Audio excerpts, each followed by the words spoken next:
Projeto Jogos Eletrônicos e o Ensino Contínuo. Financiamento. Lei Paulo Gustavo. Ministério da Cultura. Governo Federal, Brasil, União e Reconstrução. Procultura. Governo do Estado do Rio Grande do Sul, Secretaria da Cultura. Apoio, Prefeitura Municipal de Estação, Rio Grande do Sul. Unidos, gerando desenvolvimento.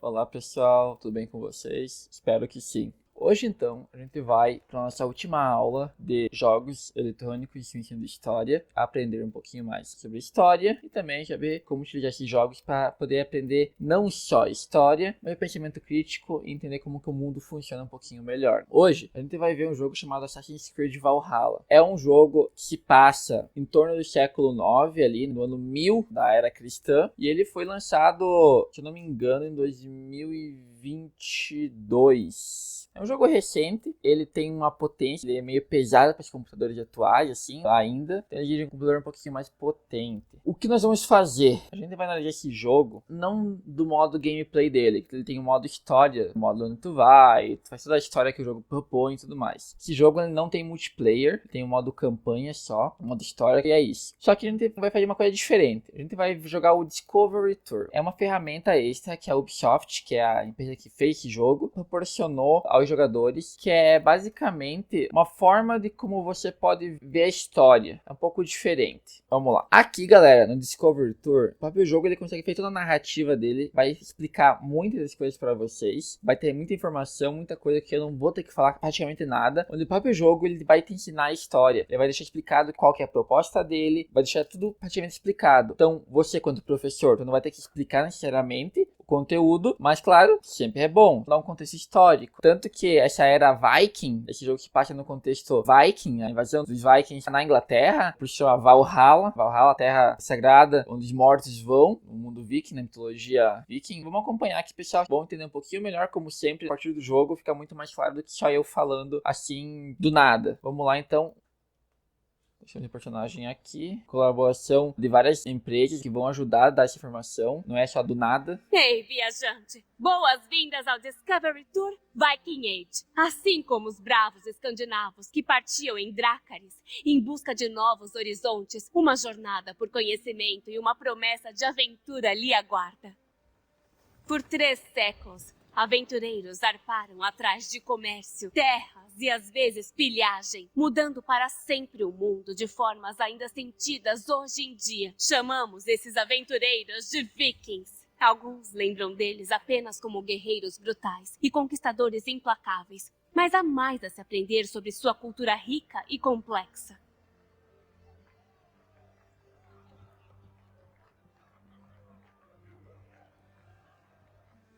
A história ganha vida pelos olhos daqueles que a vivenciaram. Mercadores nórdicos em busca de fortuna, ou um monge anglo-saxão procurando o sentido da vida, e até mesmo o próprio rei Alfred. Você acompanhará os grandes e pequenos feitos deles ao navegarem por suas épocas agitadas nos lugares conhecidos hoje como Inglaterra e Noruega. Mas nada tema. O Discovery Tour Viking Age é uma experiência segura e sem combates que você pode apreciar no seu ritmo e no seu tempo. Aproveitando anos de pesquisa da equipe de Assassin's Creed Valhalla, seu conteúdo foi criado em parceria próxima com acadêmicos e historiadores renomados. Em nome de toda a equipe de desenvolvimento, esperamos que você goste do Discovery Tour Viking Age. Que os mares da sua jornada sejam tranquilos. Não tem muito o que falar, né, pessoal? O jogo já explica tudo, o que vai ser essa experiência. Espero que vocês gostem. Vamos jogar uns 10 minutinhos dela, ali pra vocês terem uma noção e explicar alguns fatores e algumas coisas. E bora lá!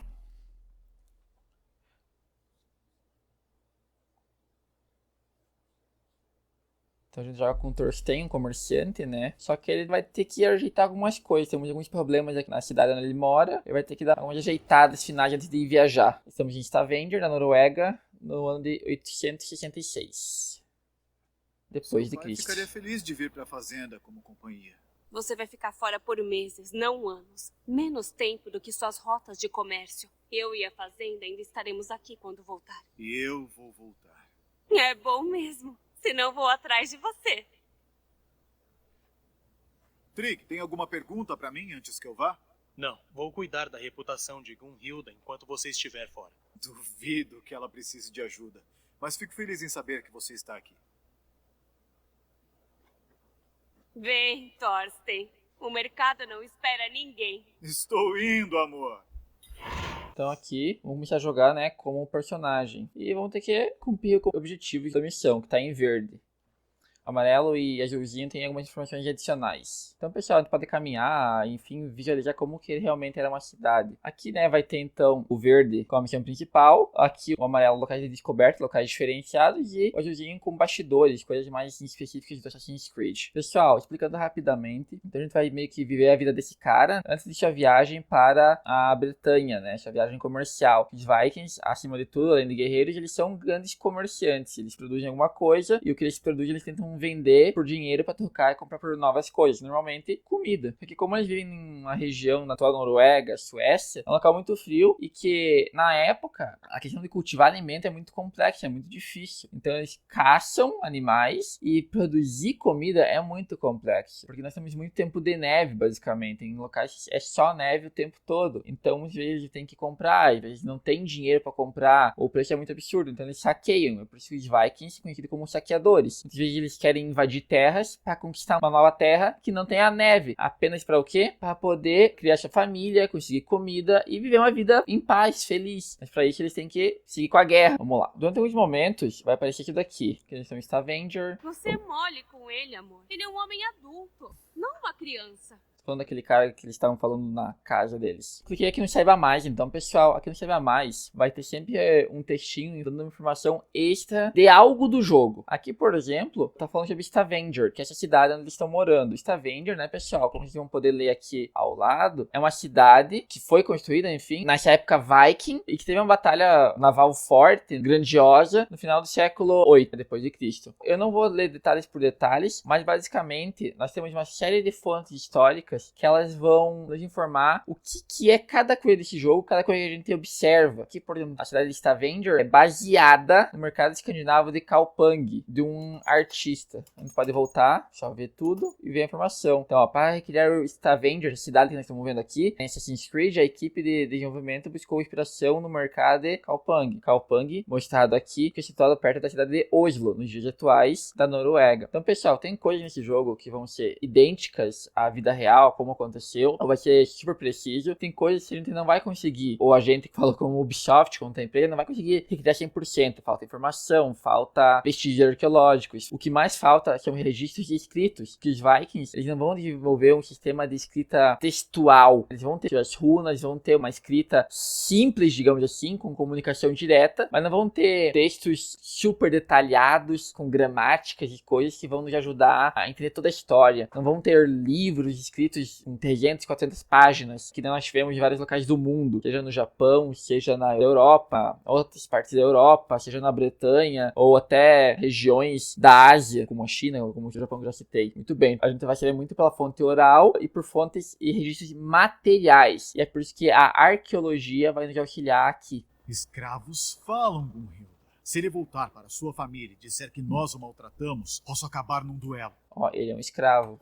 Aquele cara lá, que a gente viu no início da cabana. Então, escravos domésticos. O que são escravos domésticos? A gente vai poder observar um pouquinho mais a partir desse códice cheio de informações. Olha que legal, pessoal. Esse códice vai ter guerra, política, vida cotidiana, religião e mágica, mitos e lendas, ciência, lei e justiça, arte e cultura, comércio e economia. E vejam que tem aqui 0 de 12. Então, a gente já viu duas informações da vida cotidiana, que é Stavanger e escravos domésticos. E tem 32 informações. Aqui 64. Chamando o resto, pessoal, vai passar mais ou menos mais de 100 informações que a gente vai observar a partir dessa pequena experiência. Aqui a gente tá vendo, pessoal, a parte desse mercador. Mais tarde a gente vai ver a parte do... É possível ver quem for acompanhar, quem for talvez comprar o jogo, ir atrás, a vida do monge, ou até do rei Alfred da Bretanha. Então, escravos domésticos. A gente abre aqui, vamos ler essa informação. Essas correntes, né, pessoal? Ó, vamos ocultar o texto, vendo essas correntes. Tá, já dando informação, ó, correntes e algemas da era Viking, Museu Nacional da Dinamarca, Copenhague, Dinamarca. Aqui tem informação do acervo, informação específica do acervo. Essas correntes podem ter sido usadas para prender escravos recém-chegados, alguns dos quais vendidos em mercados ou capturados em incursões. Incursões são ataques dos Vikings para outros territórios. Se uma criança nascesse de escravos, ela herdava o status social da mãe e não do pai. Às vezes, escravos podiam reconquistar ou comprar sua liberdade. Um bonde, que é um homem livre, também podia, sob circunstâncias extremas, renunciar à sua posição para vender a si mesmo e sua família como escravos. Esse era o caso da escravidão por dívida. Aconteceu também no Império Romano, pessoal, em que o indivíduo endividado abria mão de sua liberdade até que tivesse pagado o que devia, quando então ele e sua família seria livre novamente. Então é muito normal ter essa escravidão por dívida na antiguidade. Não consegue pagar uma dívida, pegou emprestado para, sei lá, 100 moedas para conseguir construir a tua casa, construir um navio, construir uma fazenda, e tu ia pagar daqui a um ano com a plantação, só que a plantação não veio boa, veio muita neve, não sei, não conseguiu pagar, e a pessoa que te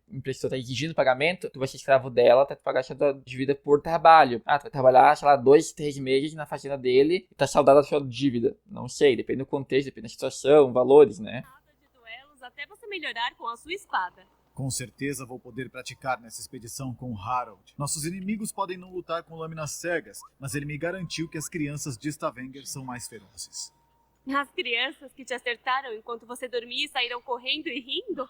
Você vai precisar ser mais esperto. Se sim. Ó, mais uma informação, aparece aqui do lado, né? Na parte direita da tela aparece algumas informações no meio do nada, assim, aparece também vida de cotidiano. Então vamos clicar aqui para saber mais. O Boender, Homens Livres. Os Bond, singular de Boender, exercia uma função central em tudo que fosse relacionado à justiça e à legislação. Eles tinham o direito e o dever de participar da Thing, não sei como se pronuncia isso no nórdico, Assembleia de Homens Livres. Qualquer Bond podia servir como juiz ou membro do júri durante processos legais. Eles também tinham o direito de portarem armas, o que não era possível para mulheres ou escravos. Aqui vemos algumas das ferramentas usadas pelos Boender para trabalhar no campo. Então, foices e facões. Era Viking, Museu Nacional da Dinamarca, Copenhague, Dinamarca. Algumas foices e alguns facões. O que restou, principalmente a parte de metal, a parte de madeira, ela se desfaz ao longo do tempo. Informação específica aqui do local. Opa. Stavanger, como muitas cidades em Assassin's Creed Valhalla, é baseada em uma cidade real, também chamada de Stavanger. Para reconstruí-la, os artistas e designers de níveis usaram mapas, fotos e desenhos do arqueólogo Jean-Claude Gauvin como referência, adicionando alterações para fins de jogabilidade. Embora nem todas as cidades se parecessem com os desenhos de Gauvin, certos detalhes icônicos ajudaram a dar um toque escandinavo às cidades e assentamentos do jogo, bem reconhecidos pelos jogadores. Ruas estreitas, docas e uma casa comunitária destacada à distância. Tudo isso incita a exploração e a necessidade de aventura. Então, pessoal, basicamente esse textinho, né, que ele leu e comenta sobre como Stavanger vai ser criado a partir daqueles registros arqueológicos, a partir de desenhos. E a Ubisoft, os criadores do jogo, vão tentar criar o máximo real possível, mas também botando aquele que artístico do jogo e poder tornar o jogo um pouco mais jogável.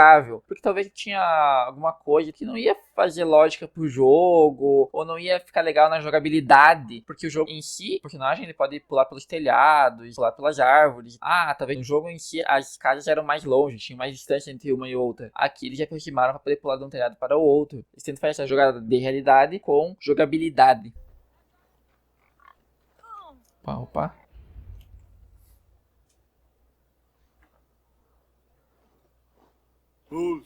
Bom dia. Minha mãe adorou o manto de lã fino que você me vendeu. A costura é perfeita. É claro, os bordados são o orgulho da minha esposa. E com razão. Você deve ter sido abençoada por Heimdall para ter uma visão tão aguçada e mãos firmes. Apenas uma mãe talentosa e um marido muito paciente. Dê um beijo em Alvik por mim quando a vir de novo. Doulsen, que a fortuna te guie, amigo. Ó, mais informação. Gosto de lei e justiça. Vamos dar uma olhada na imagem. Uma oferenda para Thor, pintura de Johann Ludwig Eberhard Lund. Não sei falar o nome dele, perdão. Século XIX. Isso, pessoal, fala muito. É uma coisa que, quanto professores, quanto alunos, a gente tem que analisar. Essa pintura não é uma pintura feita na época. Se passaram praticamente 1000 anos que essa pintura ela foi feita no momento atual que a gente tá vendo. Ou seja, a gente tá jogando o jogo no século IX. Essa pintura foi feita no século XIX. Se passaram 1000 anos de distância. Nós temos 1000 anos de história. Esse pintor, ele decidiu fazer essa pintura em relação a todo o imaginário, todo um pensamento que eles têm sobre essa época Viking, né? Então a gente vai ter não a pintura precisa, real, mas muito mais um olhar do artista, e vamos poder estudar muito mais o artista e o seu tempo do que o passado. Ou seja, essa pintura representa muito mais o século XIX do que o século IX, porque o artista, ele tem a sua história, tem toda a sua vida, o seu pensamento é um pensamento do século XIX. Ele não tem como voltar ao século IX. Ele não estava lá, ele não viu. Ele tem algumas fontes históricas? Tem, mas ele vai fazer essa obra de arte com um objetivo. Esse objetivo é qual? Não sabemos precisamente aqui, temos que ir atrás. Mas enfim, a ideia é que ele tenta representar, de uma maneira ou outra, uma oferenda para o Thor. E por que acontece isso? O Goth ou o guardião da lei. O Goth era um guardião da lei. Ele sabia as regras de sua sociedade de cor e usava seu conhecimento para guiar as ações nela. Seu título Goth vinha de God, Deus, o que pode sugerir que ele tinha uma função religiosa. Embora os escandinavos medievais não tivessem sacerdotes como os cristãos, o Goth podia ter ajudado a supervisionar rituais religiosos, como vemos nessa pintura aqui. Os escandinavos acreditariam que o Goth servia aos deuses por conhecer a lei, já que ela era considerada um instrumento de ordem e harmonia. Assim como os deuses mantinham a ordem do universo, o conhecimento do Goth sobre a lei ajudava a manter a paz entre os humanos e sua comunidade. Então, pessoal, agora observando um pouquinho melhor com essa informação que a gente tem, temos um Goth fazendo uma oferenda ao Thor, Deus do Trovão. Temos uma estátua aqui do Thor, ligando essa oferenda, agradecendo ao Thor pela justiça, pelas leis, pelas coisas que acontecem no mundo. Então, esse aqui é um Goth, é um cara que entende das leis do mundo escandinavo, do mundo Viking. Imagine só. Depois de umas incursões, teremos prata o bastante para partir daqui de vez. Você não se sente feliz aqui? Com você, sou feliz em qualquer lugar, mas Stavanger é pequena. Pequena demais para os grandes sonhos da pastorinha? E por que não? Até um verme pode voar um dia. Vamos. Miquel prometeu ajudar nos meus assuntos enquanto eu estiver no mar. Você terá tempo para sonhar quando eu estiver fora. Gunhilda. Nossa esposa no jogo, se nós formos de marcador, ela é casada com Thorstein, um comerciante de Stavanger. Juntos, eles têm planos de ascenderem socialmente ao colocar Thorstein a serviço de um grande Jarl para aumentarem suas riquezas. Após Thorstein ganhar a atenção de Harfagri e começar a participar de incursões para ele, Gunhilda usa os ganhos que Thorstein traz para casa para assegurar parcerias comerciais adicionais. Por meio de investimentos prudentes, ela aumenta a fortuna deles até que ela e Thorstein tenham bastante para comprar o próprio barco. Ela também reuniu Felag, Guilda, grupo que viajará com os dois para se assentar na Inglaterra. A gente tem aqui basicamente o que? Informações do jogo. Nós não temos uma informação que ela é um personagem histórico, real, que isso realmente aconteceu. A fonte é a Ubisoft, então basicamente ela criou isso daqui, deu essa informação pra gente poder entender um pouquinho mais quem que é esse personagem, quem que é Gunhilda, como finava também um pouquinho mais a vida nessa época entre a relação do homem e da mulher. A mulher escandinava, ela não era passiva ao homem, não ficava só em silêncio, obedecia totalmente o homem. Ela também tinha várias funções comerciais, de batalha, ela ia nas incursões também. Temos uma série de questões que podemos estudar a partir desse jogo e vemos que a mulher no mundo escandinavo, no mundo Viking do século IX, é totalmente diferente da mulher e seu papel no mundo da Bretanha ou do Japão. Então, como as sociedades ao longo da história elas são diferentes por uma questão geográfica. Apesar de todas estarem vivendo o mesmo tempo, digamos assim, vivendo o mesmo momento da história que o mundo nos proporciona, a gente tem relações diferentes por causa da geografia e das culturas. Miquel, que ótimo dia para fechar negócios, você não acha? Saia daqui, Thorstein. Eu não quero ser visto tratando com um quebra-promessa. O quê? Parem de gritar. Qual é o seu fundamento para essa acusação absurda? Isso é para você e o Bjorn discutirem. Eu não acredito que ele me trairia assim. Lei e Justiça. Manialg, um espaço sagrado. Os nórdicos acreditavam que cada pessoa tinha um direito sagrado, concedido pelos deuses, de se sentir segura e em paz. Um bom modo de entender o Manialg é pensar em termos de espaço. O espírito de cada um tem seu próprio lugar sagrado como um templo. Atacar ou pisar no espaço de outra pessoa sem pedir era uma ofensa. Violava não só os limites da pessoa, mas também o manhelgue de todos os seus ancestrais. Isso significava que qualquer insulto tinha que ser respondido de forma rápida e decisiva. Esta pedra rúnica retrata um insulto deste sendo respondido. No topo, 2 homens, possivelmente o herói Sigurd e Gunnar, rei dos Burgúndios, lutam um contra o outro para defender sua honra e integridade. A pedra Runinge, século VIII, Museu da Gotlândia, Visby, Suécia. A gente pode ver que essa pedra é uma pedra literalmente que está num terreno real, no Museu da Gotlândia. Veja com quantos detalhes. Aqui temos possivelmente o mar, temos alguns monstros marinhos, não sei, estou olhando pela primeira vez, não pela primeira vez agora, mas analisando com vocês pela primeira vez. Temos aqui um Drakkar, um desses navios, carregando vários Vikings. Aqui temos a gente pode ver que tem uma quebra dessa imagem daqui para essa. Com análise de vários detalhes, com historiadores focados nessa era, com o seu estudo focado nesse assunto, eles analisam que essa é uma batalha, como a gente viu, entre o Sigurd e o Gunnar, tentando defender a sua honra, a honra de cada um. E deve ter mais outros detalhes aqui que com certeza eu desconheço porque é algo bem específico. Você não conhece Mikkel há tanto tempo. Ele tem que proteger a própria reputação. Não ele, o Bjorn. Ele está sempre farejando suas coisas como um cão selvagem. É inveja do seu sucesso e desejo de ter isso pra si. Bom, eu não vou deixar. Nós trabalhamos duro demais pra ele vir aqui e roubar a nossa chance agora. Nós não vamos deixar Bjorn se safar com isso. Eu juro. Justiça e honra. Vamos dar mais uma olhadinha.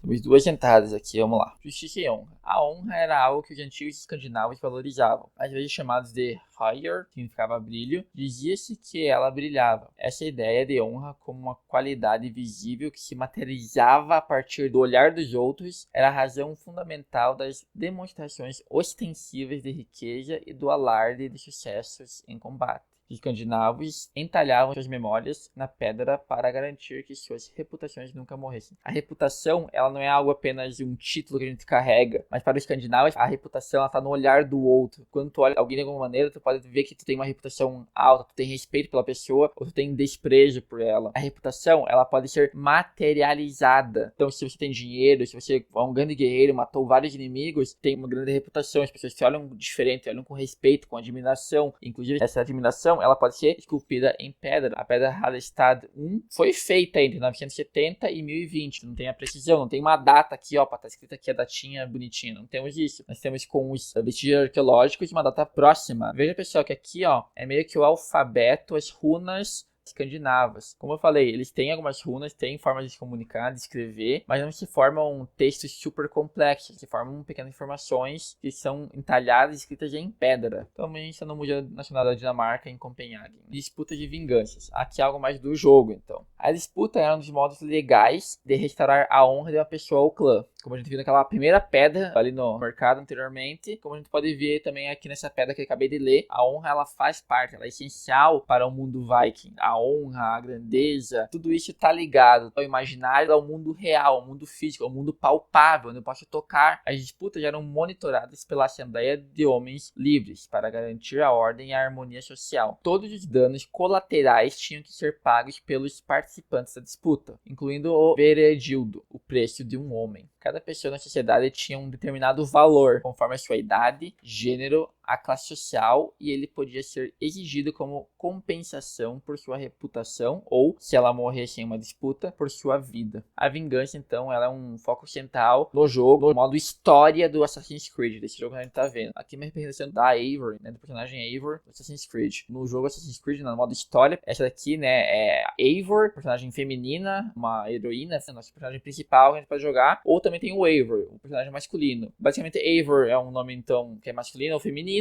e o jogo te dá a opção de jogar como homem ou como mulher viking. Mas sendo que o personagem principal, nas artes e tudo mais, é a personagem feminina. Ela é como se fosse o canônico, o principal. Enfim, disputa em vingança. Vamos ver nosso último detalhezinho aqui, pessoal. Rota do Norte. Então, pessoal, vejam aqui, parte A, parte B, e aqui do 1 até o 7. Mapa artístico de Vestfold, Noruega, indicando as propriedades reais de Harald Harfagri ao longo da Rota do Norte no século 9. No século onde a gente está jogando esse jogo. Um navio de carga, né, seguindo pela Rota do Norte, deixaria o Fjord de Oslo, uma pequena cidadezinha, pequena regiãozinha de Oslo, cruzaria o estreito de Skagerrak, não sei falar isso, perdão, entraria no Mar do Norte. Ele então abaixaria a costa do Atlântico até o Cabo Norte, chegando a qualquer momento no Mar Branco. Ele vai sair daqui de Oslo, enfim, de qualquer região que tenha daqui e vai seguindo as rotas comerciais, comprando e vendendo coisas. Para manter o poder, os reis precisavam que a riqueza continuasse fluindo para seus aliados e seguidores. Controlar parte da rota do norte poderia ajudar um rei a assegurar a afluência de riquezas que manteria seus seguidores contentes. Esse controle possibilitou que o jovem rei Harald dominasse a rota comercial e ascendesse a um grande poder político e social. O mapa mostrado então, pessoal, mostra as propriedades do Harald ao longo da rota do norte, que a gente tem a região da Europa, a região aqui mais norte da Escandinávia. Vejam, pessoal, que aqui nós temos então a região da Escandinávia e aqui nós temos a Bretanha, como falado aqui. Então temos um Ligra, Sen, Hedla, Ausreskat,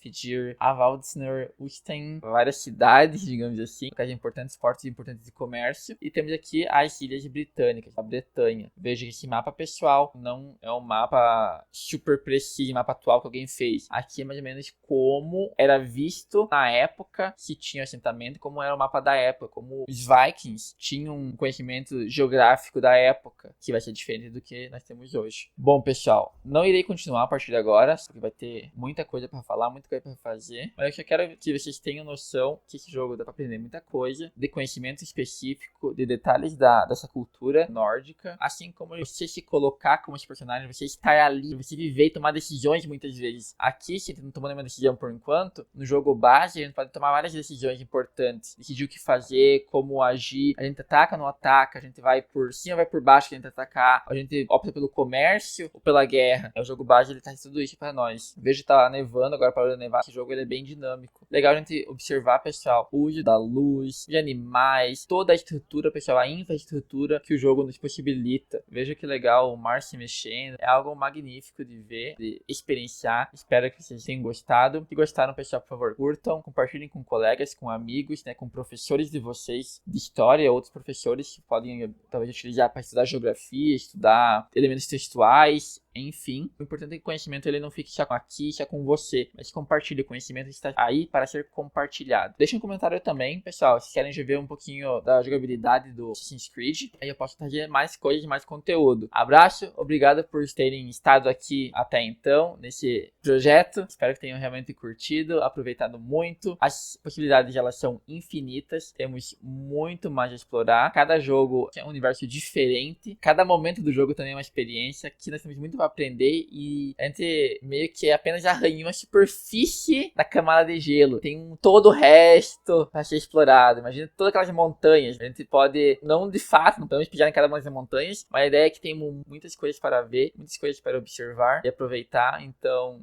vão, joguem, explorem, procurem vídeos, vão atrás. O conhecimento, ele não vai estar aí se você não for atrás. O conhecimento é algo que você precisa conquistar, que você precisa despender um esforço, colocar a tua força de vontade para aprender algo. Ele não vai cair do nada na tua cabeça. O conhecimento está em todo local, basta você ir atrás. Qualquer coisa, por favor, comentem, falem comigo, vou estar aí para ajudar vocês a avançar nesse mundão e obter mais conhecimento e serem cada vez mais felizes com mais conhecimento na nossa cabeça, né? Bom, dito isso, se cuidem, fiquem bem e até a próxima.